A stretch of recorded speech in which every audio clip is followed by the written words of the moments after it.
I feel like a conversation maybe we've been wanting to have for a long time and we've not had it yet. So this is a good chance to do it together and hopefully it'll be helpful for the folks who are listening in. The first question was, what kinds of things would help you perform at your peak if they happened more or less often around you? How would you answer that question? Let me start with less often. In thinking about that question, what came up for me is spending less time looking at screens, computer screens, looking at emails and spreadsheets. So spending less time doing that, looking at work-related things. And in terms of more, I wish I had more time to rest, more time to do things that I enjoy doing leisurely than doing work all the time. Great. So less screen time and more rest is your answer to question number one. So let's go to question number two now and look at what's beneath these things you just said. What's underneath them? Because as you said in the other video, these things can sound like complaints. I wish I had more time. I wish I had less screen time. I wish I had more rest. So my assumption is that underneath this idea of more rest or less screen time is something that's important to you, a value. So what are you committed to? What are you committed to that would kind of help us explain or understand rather why these things, if they happen more or less, would be important to you? What's the value? What's underneath these things for you? If I was to choose, health would top that list, because the way I understand it, everything else flows from that. If I'm of good health, then I'm able to be a better friend, a better brother, and everything else that's important to me. So I think health would be the value that I put as a priority there. Yeah. And of course, health, is important to the exercise of leadership, which is what we're here to talk about. Because if you're holding people through change and transition and the unknown, you need to be available to them. And if you're not healthy, you can't be available to people. So really important. And of course, health, I'm sure, is something we all really value. So let's move to question 3. What are you doing or not doing that gets in the way of these things that you're committed to? Health being at the top of the list, but also family. And my assumption is that you're doing a lot of things that are in the service of health and family. Most of us do act aligned to our values, but my assumption also is that you're doing some things or not doing some things that are actually getting in the way of health and family potentially. So what are you doing? What are you doing? If I were watching you in a moment where you had a choice, for example, and you make a choice to do something that isn't about health, isn't about family, what are those things that you're doing or not doing? What you might see me doing or hear me saying a lot of is yes. Yes to tasks, yes to requests, to do things at work, to perform, and not saying no when I'm asked to do things. Mm-hmm. And taking on literally more than I can manage. Mm-hmm. I think that's what you'd see me doing, saying yes to everything. That's great. I mean, not great that you do that, but it's great that you're that specific. That's what we're looking for here.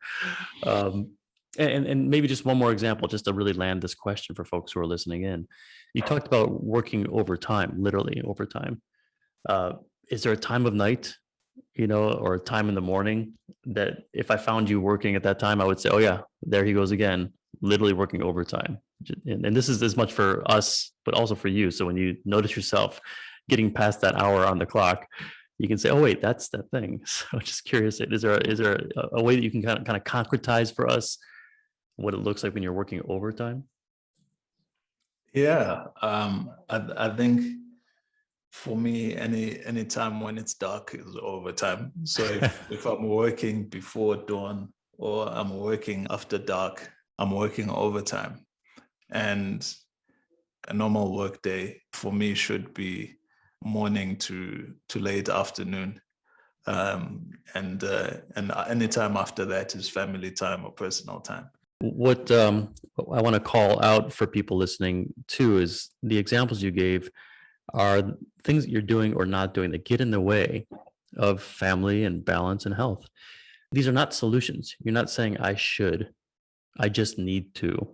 And so I want to make sure that people don't get into solutions in their answer to question number 3. And I think you've modeled that very well for us here. So let's move on to question number 4. And this is a fill in the blank, which is what else are you committed to? What else might you be committed to? And the way to think about this question is to look at those behaviors, working overtime, working in the dark, saying yes to everything.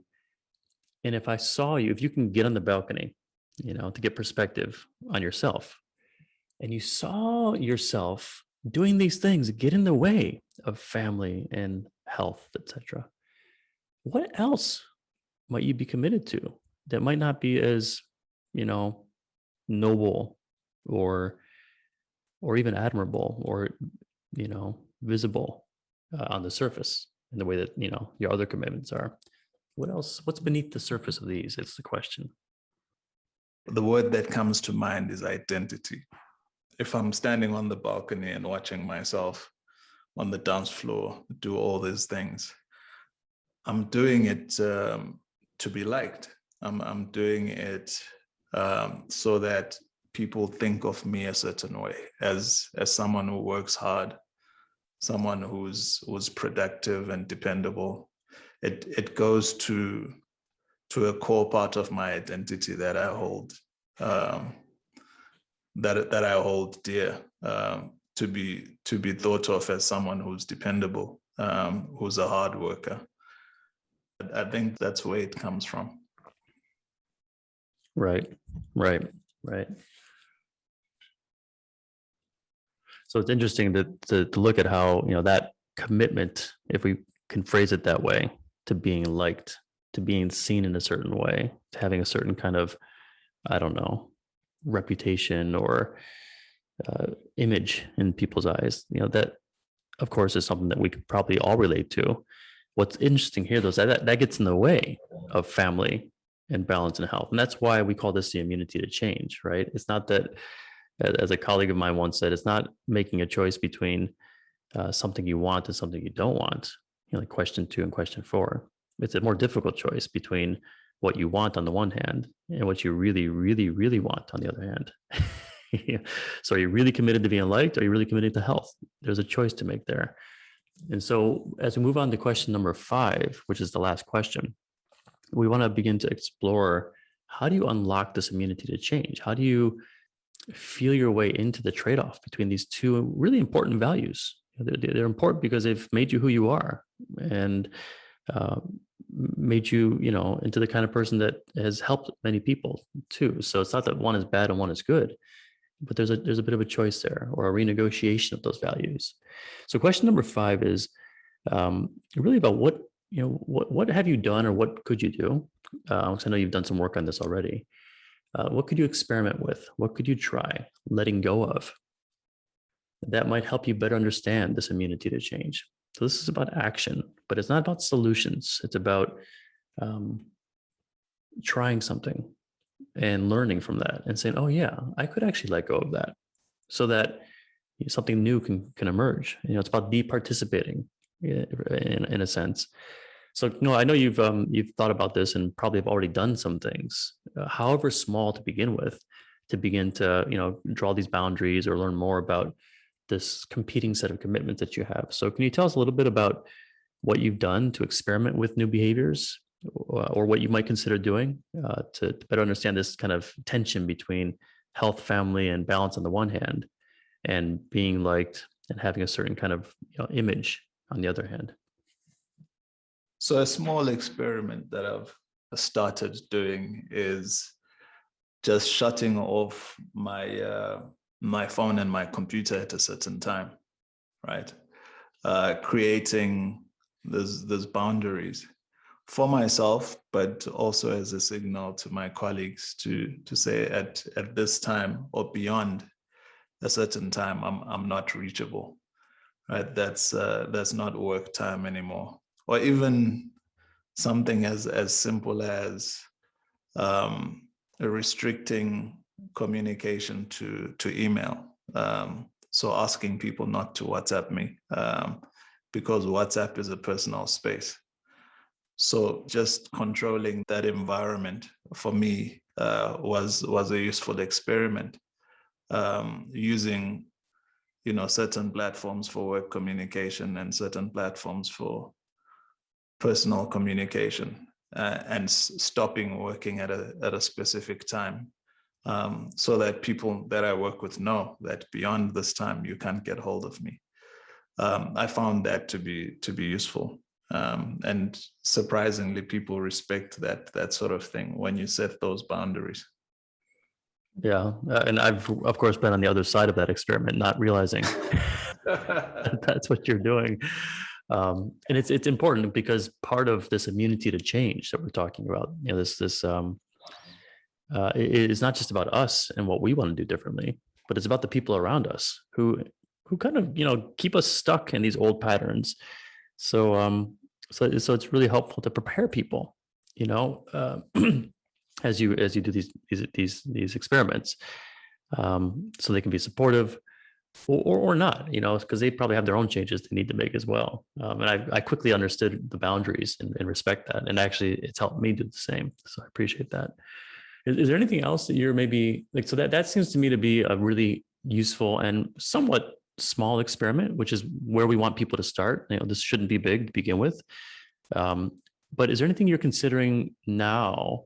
Because that's probably not going to take you all the way there toward health and family and balance. So is there maybe a bigger experiment that might be a little bit more risky, might generate more pushback from people around you even, or resistance that, you're considering? I'm just curious what that might look like. So a big experiment might be actually taking time off, in large chunks, like taking the whole week off, for instance. That could threaten my financial security, right? If I was taking large chunks of time out of my schedule to rest and recuperate. But that's also an essential piece to being healthy enough to perform at my peak. So I think that balance, Eric, is something that I'm still playing with and looking at. Taking more time to recuperate and rest is a much bigger experiment that I might be able to play with. Right. And of course, were you to take more time off in that way, these big chunks of time, unless you want to work twice as hard when you're back, what that suggests to me is that you would have to make some choices around priorities.